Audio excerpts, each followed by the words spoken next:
नमस्कार दोस्तों, टॉप 10 हिंदी की फनी इंजीनियरिंग सीरीज की एक और वीडियो में आपका स्वागत है।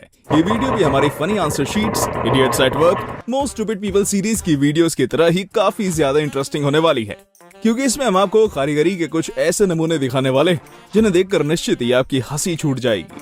तो चलिए शुरू करते हैं। ओह तेरी, ये क्या हुआ? दुनिया भर के एसी से तो हवा और ठंडक मिलती है, पर इधर तो एसी से बारिश हो रही है। लगता है एसी फिट करते समय इसका मैकेनिक कुछ ज्यादा ही नशे में था, जिसके चलते वो ये भी भूल गया कि एसी से हवा आती है ना कि पानी। वाह रे वाह, ये तो नशे के कुछ अलग ही लेवल पर है। अब बाल्टी मग्गा और ले आओ और इधर ना भी लो। इन कारीगरों की जितनी तारीफ की जाए उतनी कम है। जरा देखिए तो इन बेवकूफ लोगों ने कितनी बढ़िया रोड बनाई है, जो कि बनने के कुछ समय बाद ही बिखर कर गिर गई। वो तो अच्छा हुआ कोई दूसरा व्यक्ति यहाँ नहीं खड़ा था, वरना आज तो उसकी 10-12 फीट की अच्छी खासी सैर हो जाती।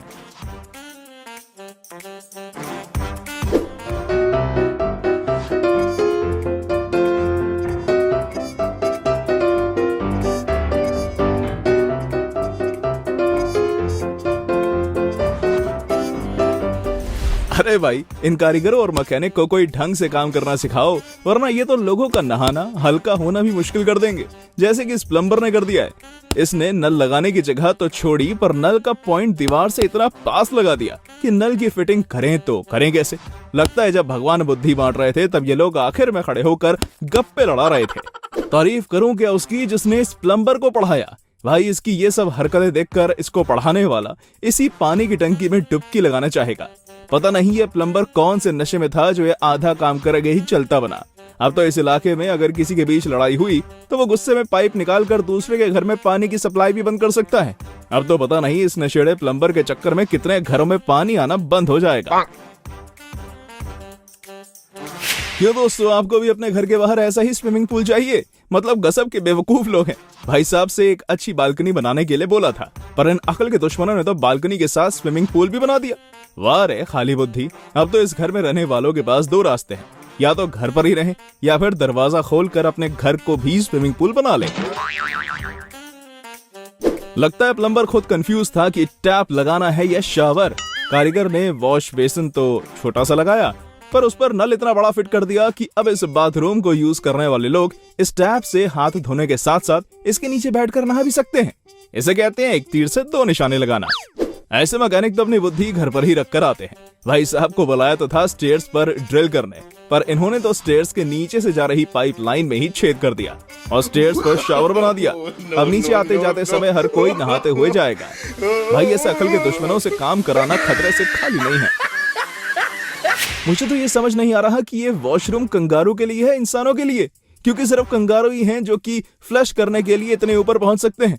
अब बंदा नीचे बैठकर हल्का हो या ऊपर फ्लश करने के लिए छलांग मारे। ये सब देखकर मेरे मन में बस एक ही सवाल आ रहा है कि आखिर ऐसे लोग आते कहां से हैं? हो ना हो ये लोग जरूर कब्ज के शिकार होंगे, जो कि ना खुद चैन से हल्के हो पाते हैं और ना दूसरों को हल्का होने देते हैं। लगता है इस बिल्डिंग के मालिक ने बिल्डिंग बनाने का सारा सामान भी कंस्ट्रक्टर से ही मंगवाया है, तभी भाई साहब सस्ता माल लेकर आए और बाकी बचे हुए पैसे अपनी जेब में रख लिए, जिसका नतीजा आप देख ही रहे हैं।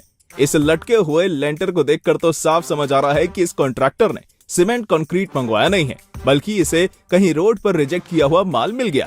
अब तो मुझे लगता है इस कॉन्ट्रैक्टर को कुछ दिनों के लिए अंडरग्राउंड हो जाना चाहिए, वरना इस बिल्डिंग का मालिक गधे पर बैठाकर इनका मुंह काला करके पूरे में घुमाएगा।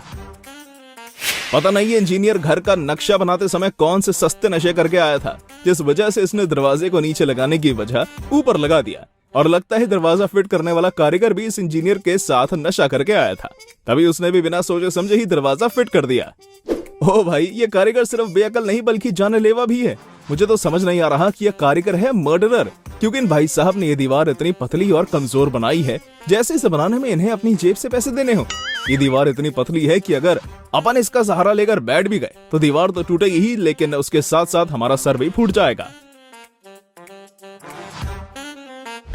अब ये किस बबूचर की हरकत है भाई? ये नया लॉक सिस्टम इन्वेंट करने वाले को जरा पकड़ कर लाओ। भाई को दरवाजे में लॉक डालने को बोला था, पर इन्होंने तो इलेक्ट्रिकल दरवाजा ही बना डाला। अब इस दरवाजे को लॉक करना तो दूर, अगर बंद करने की कोशिश भी की तो भाई साहब एक बहुत जोरों का झटका लगने वाला है। नजारे कुछ ऐसे ही होंगे जब आप बेवकूफों की बारात को काम पर लगाएंगे। लगता है ये इंजीनियर आगे साइड दरवाजा लगाना भूल गया था, तो तो बाद में याद आने पर इसने खिड़की का आकार दरवाजे जितना कर दिया। अब तो इस घर के मालिक को इन दरवाजों से अंदर जाने के लिए छिपकली बनना पड़ेगा, क्योंकि ये कारीगरों और इंजीनियर्स की पलटन ने जो कलाकारी की है ना, उसके बाद इन्हें अपने घर के अंदर जाने के लिए छिपकली के रूम में आना ही पड़ेगा। ये क्या बवाल है रे बाबा, आखिर ये कलाकारी है किसकी? मतलब अगर किसी को जोर का प्रेशर आया तो उसे सबसे अंदर जाकर बैठना पड़ेगा, चाहे इतने में प्रेशर बीच में ही निकल जाए। और अगर गलती से व्यक्ति आगे की तरफ बैठ गया तो भाई साहब बाकी सबका क्या होगा? वो तो अपना पिछवाड़ा पकड़कर ही खड़े रहेंगे। पानी की बारिश का तो पहले सुना था, पर भाई यहाँ तो कंक्रीट और सीमेंट की ही बारिश हो रही है। अच्छा हुआ इस बिल्डिंग का मालिक यहाँ नहीं है, वरना आज तो इन कारीगरों की शामत आना पक्का था। एक होते हैं बेवकूफ लोग और फिर आते हैं महा बेवकूफ लोग, जो कि इस बाथरूम को बनाने वाला कारीगर है। पता नहीं कारीगर ने वॉश बेसिन के नीचे क्या सोचकर कमोड लगा दिया, मतलब अब कोई चैन से हल्का भी ना हो पाए। ऐसे लोग तो चवन्नी में अपनी अकल बेचकर काम पर आते हैं। अरे आ गए हमारे यहाँ गए जुगाड़ू कारीगर। शायद इनके पास कंक्रीट और सीमेंट खत्म हो गया था, तो इन्होंने उसके बदले यहाँ पर लकड़ी का प्लाईवुड लगा दिया। वाह रे वाह, मान गए नमूनों को। ये वही लोग हैं जो पूरी जिंदगी इसकी टोपी उसके सर करते रहते हैं, पर इधर तो इन्होंने गड़बड़ी की हद ही पार कर दी।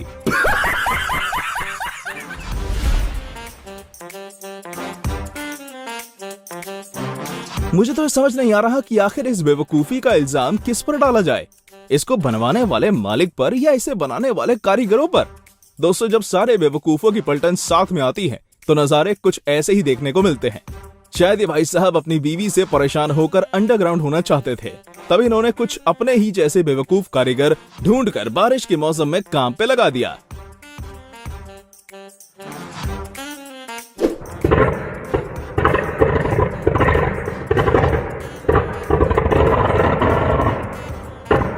ये लो, दिवाली आने से पहले ही दिवाली पर होने वाला शोर होने लगा। पटाखे फूटने लगे भाई, पर ये पटाखे सिर्फ फूटकर शांत होने वाले नहीं, बल्कि ये अपने साथ पूरे इलाके की लाइट लेकर गए। हो ना हो ये वायरिंग फिट करते समय इलेक्ट्रीशियन जरूर दारू पीकर आया होगा, तभी भाई साहब ने कुछ ऐसा कमाल कर डाला कि इनकी इस कलाकारी पे अब पटाखे फूट रहे हैं। सिर्फ पटाखे ही क्यों, अब ये भी फूटेंगे, वो भी लोगों की चप्पलों से, जब उनके घर लाइट नहीं आएगी।